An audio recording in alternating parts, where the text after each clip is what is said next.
bertajuk Opportunity Identification Skill. Untuk game ni, kami akan buat 4 pusingan untuk cari pemenang tau. Okey, kami ada seramai 10 orang yang akan sertai game ini. Game yang pertama, lari dan ambil payung. Game yang kedua, alert. Game yang ketiga ialah letak perkataan di atas kepala. Dan yang keempat ialah hit smash. Okey, saksikan.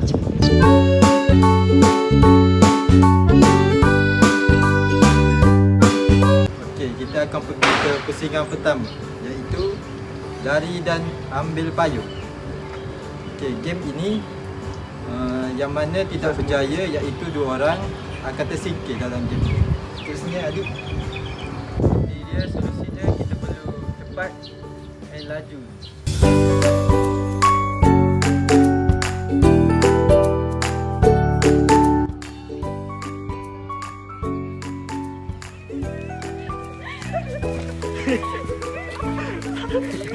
Itu tak ada pattern. Oh, yang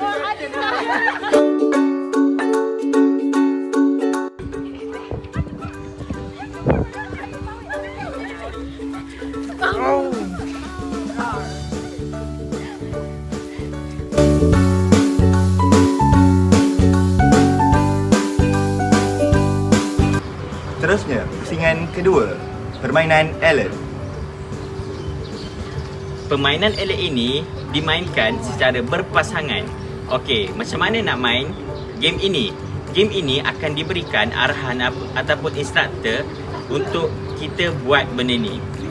Contoh, instruktor suruh kita tepuk ataupun instruktor suruh kita buat apa-apa sahaja. At the end of the game ni, dia akan sebut pen, di mana salah satu pasangan tersebut akan mengambil pen itu dan dikira pemenang. Dan bagi game ini, 4 orang daripada berpasangan tersebut akan tersingkir. Okey, opportunity untuk bagi game tersebut, kita perlu cepat dan tangkas bagi dalam menangkap pen tersebut Untuk menang.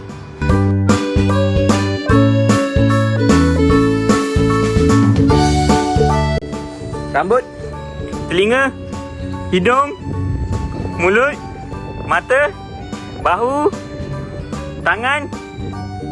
Pen!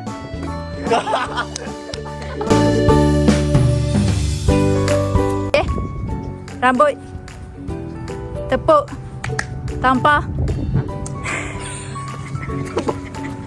Sama. Kaki, bahu, siku, dada, kaki, bahu, siku, pen. Kalah dah. Pegang kepala, hidung, mulut, kaki, kepala, pen.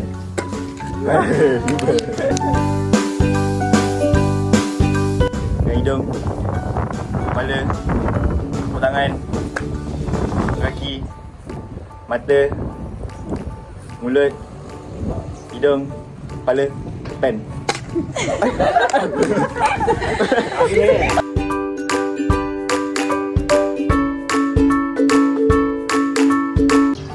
Bagi game yang ketiga ini, game ini yang dinamakan perkataan atas kepala.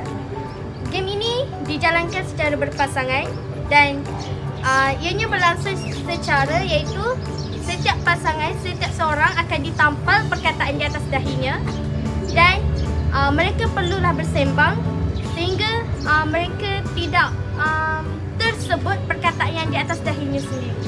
Siapa yang menyebut perkataan di atas kepalanya, dua orang itu akan tersingkir.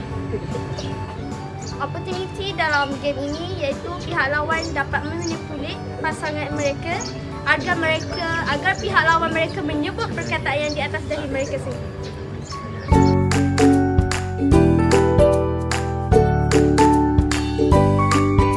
Aku rasa aku tak sihat lah hari ni.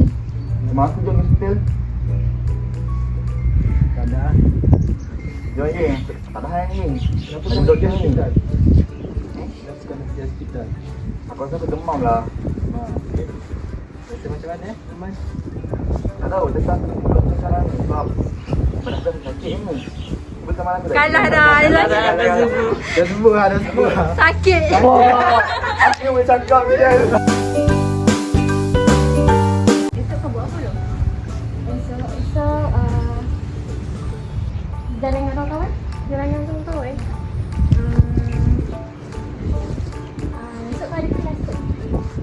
kalah dah. Aku dah agak dah. Tapi kenapa aku sebut?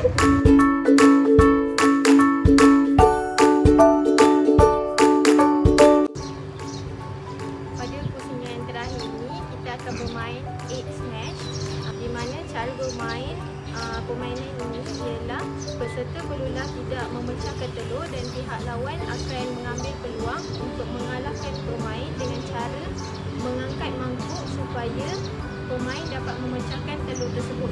Jika salah seorang dari pemain terpecahkan telur, maka pemain tersebut dikira kalah dan kemenangan akan diberikan kepada pihak lawan. Sekarang saya nak cakap tentang permainan X-Match pula. Yang pertama adalah dia dapat menarik fokus dan kecekapan seseorang. Which is kita main-main, kita tak nak bagi telur tu pecah. So kalau telur tu pecah, someone tu akan kalah. Yang kedua adalah sesuai untuk semua peringkat umur, sebab permainan ni dia simple dan semua orang boleh main. Yang ketiga, dapat menghilangkan stres.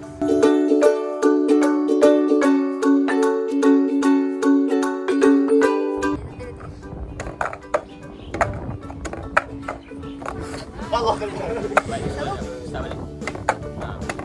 Okay, nice.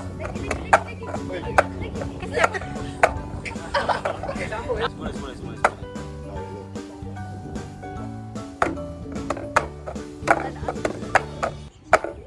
Kita perlu akak tak.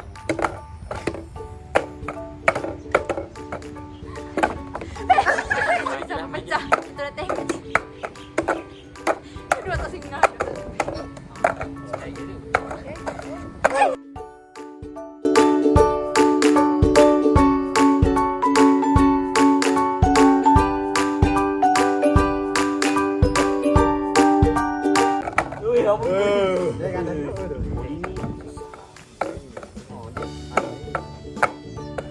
Satu, dua, tiga. Hilang yang aku main ni. Satu, dua, tiga.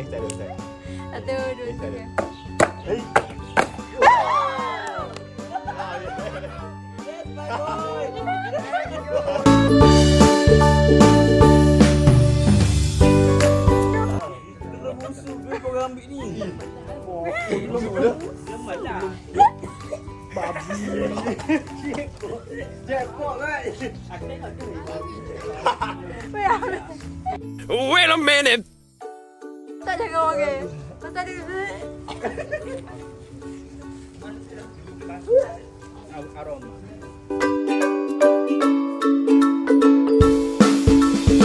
So korang dah tengok kan, jadi apa daripada kita punya game yang kita dah bawa pusingan-pusingan tadi, setiap pusingan tu kita dah terangkan dia punya opportunity identification skill. So untuk overall game tu sebenarnya, kalau nak tahu di mana bila ada peluang tu kita kena terus grab, sebab dia ada 4 pusingan. Kalau perasan pusingan yang terakhir tu hanya 2 orang sahaja yang akan berentam. Jadi korang kena grab setiap opportunity tu sebelum peserta lain grab supaya boleh ke peserta seterusnya. Sama juga macam business. So untuk every step yang kita ada atau every business yang kita nak capai untuk kita berjayakan kita punya business tu, setiap opportunity yang ada tu korang kena terus grab supaya korang boleh jump to next step dah boleh berjaya. Sama macam business lain juga, jatuh tak ada masalah, buat lagi sampai kita boleh berjaya. Itu sahaja, terima kasih.